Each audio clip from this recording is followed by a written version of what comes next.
Welcome to the Scottish Rite Journal podcast, an audio presentation of the Scottish Rite Journal, brought to you by the Supreme Council of the Scottish Rite, Southern Jurisdiction, Mother Supreme Council of the World.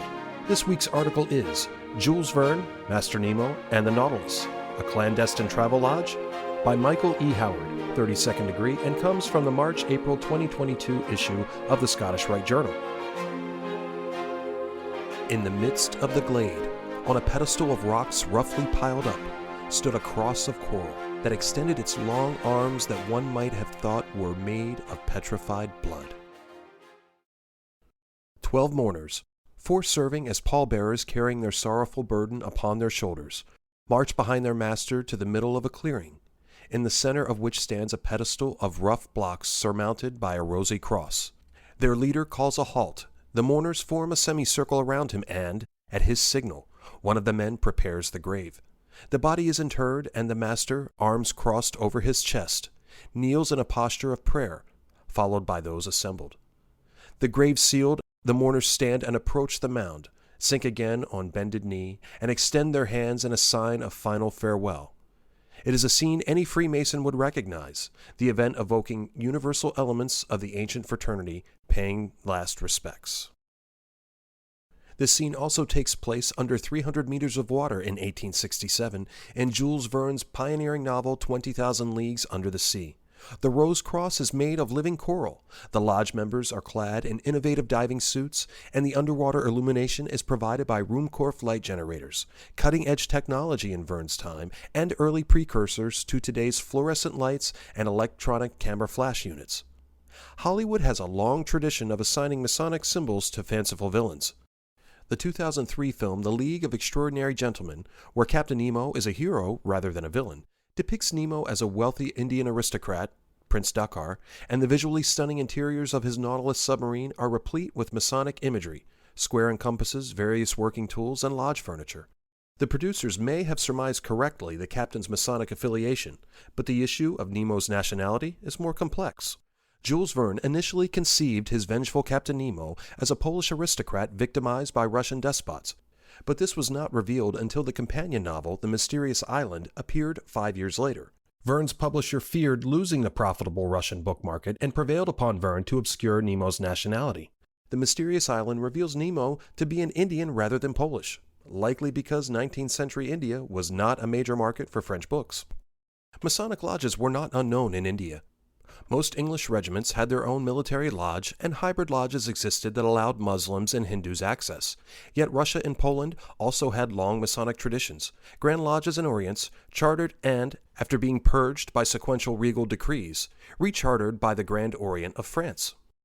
Mobilis immobile and the letter N in gold, planted on the South Pole and again used as a battle flag during the final encounter with the European dreadnought, is significant. In Masonry, black is the symbol of grief and sorrow. In the French ancient and accepted rite, a master's degree lodge is draped in black strewed with tears and mourning, commemorating the death and loss of the builder. Black was similarly used in the secret master and intimate secretary degrees, yet in Master-elect of 9, protect the oppressed from the oppressor. Black sprinkled with red is a degree of vengeance. Black is also symbolic in the elect of 15, a degree of the dagger associated with sorrow, retribution, and blood.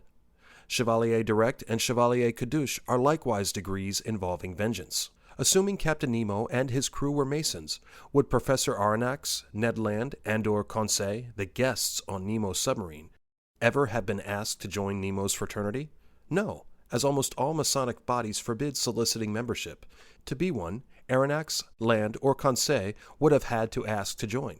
Aside from this, the black pennant seems to imply the Nautilus, a traveling lodge if there ever was one, traveling 20,000 leagues, was a lodge of vengeance and retribution.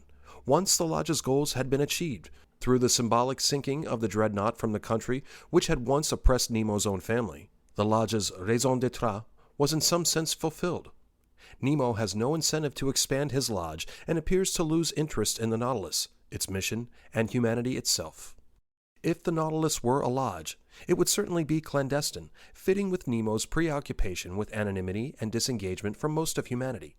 Clandestine or no, its members are obliged to protect its ceremonies from the presence of eavesdroppers.